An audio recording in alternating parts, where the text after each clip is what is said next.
European Parliament has now a new cycle, new decisions ahead for not just Europe, but for the world. What that means and what it means for Poland, I'm delighted to be joined now by Mr. Janusz Lewandowski, former European Commissioner and also former member of the European Parliament. Thank you so much, sir, for sitting down with us. Yes.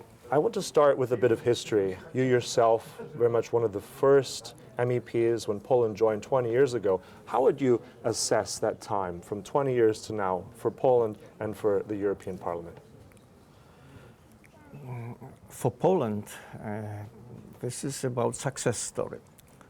Of 20 years, not only the biggest recipient of the Euro funds, but also really benefiting from the common market, the most attractive market in the world on our planet. So success story. Unfortunately, we are ending 20 years of Polish presence and beginning next 20 years in the shadow of war. War that is more tangible here in Warsaw than, for example, in Cascais on this is Atlantic, Portugal. Because landing in Portugal, I immediately realized how far we are from the Ukrainian border.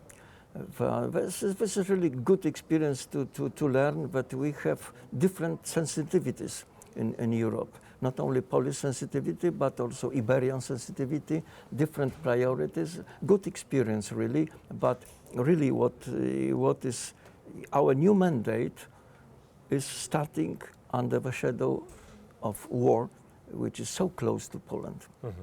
You said under the shadow of war. A lot has happened since that first parliament that you joined back in 2004. It's a different world, but the European Parliament has also, I think, moved into a different direction. Do you think it's dealing well enough with war? I mean, is it equipped to deal with that? Is the European Union equipped for that?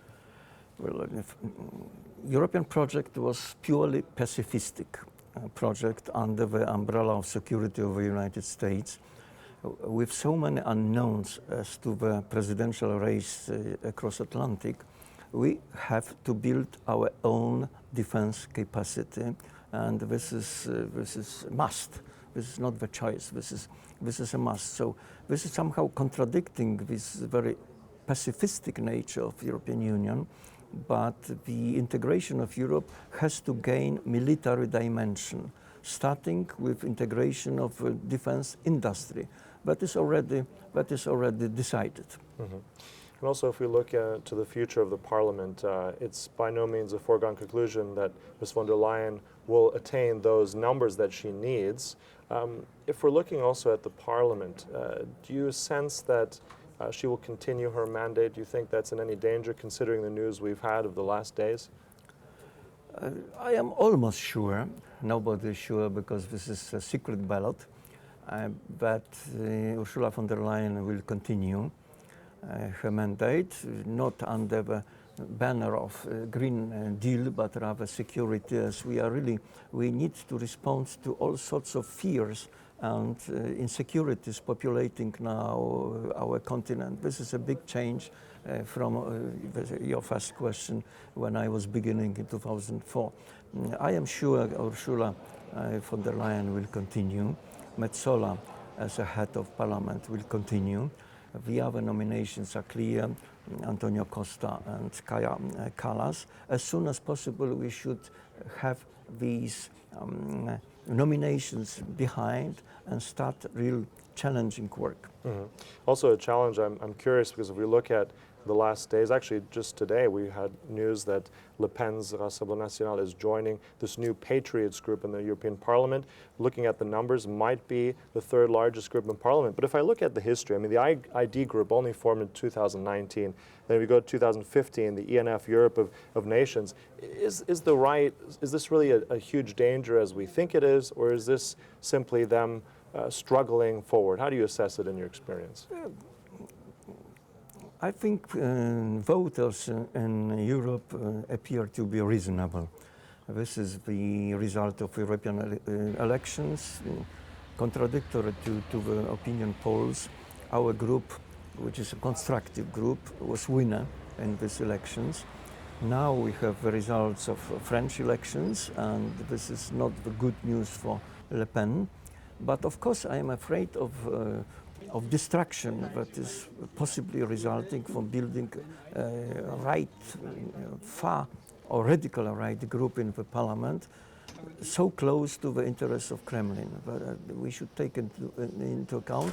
But generally, the mainstream parties, that is our EPL party, Social Democrats and Renew, Liberals, losing, but still this is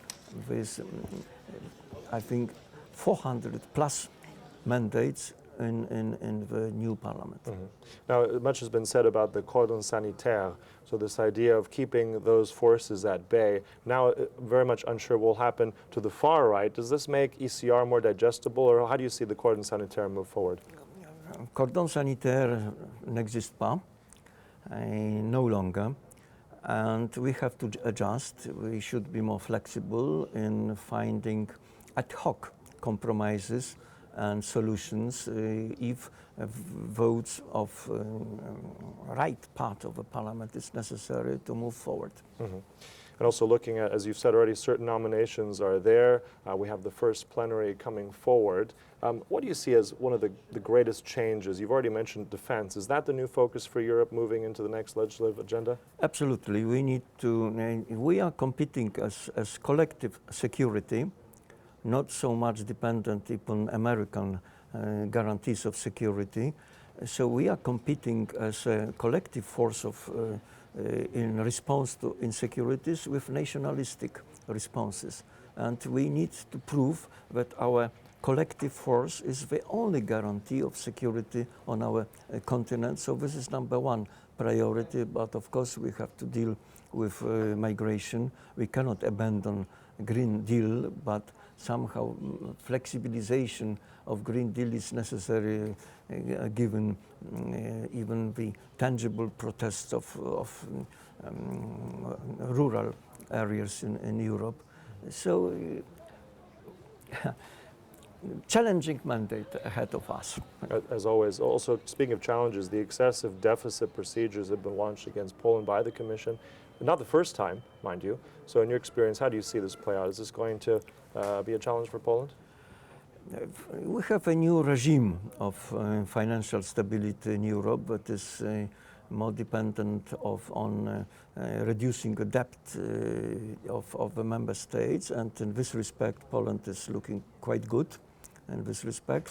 So we probably our field of maneuver of a new government will be more limited, but if defense expenditure is not included, and given the low rate of debt that is below 60%, we should have longer period of adjustment to this deficit, excessive deficit procedure. So in this respect, I am not so pessimistic. Mm-hmm.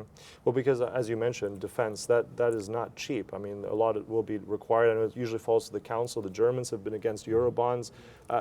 Where is this money going to come from if we need more investment in defense on a European level? That is enough to spend 2% of GDP, because if we take together 27 countries, even without UK, our GDP is 10 times as great as of Russia. So we can, in Russia, even with war economy, Putin cannot spend much more than $100 billion annually.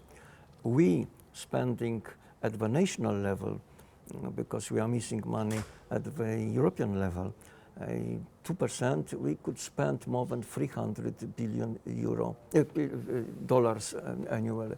So the major question, and this is a question of time, is how to transform the potential, the economic potential of Europe into military potential. Mm-hmm. No choice.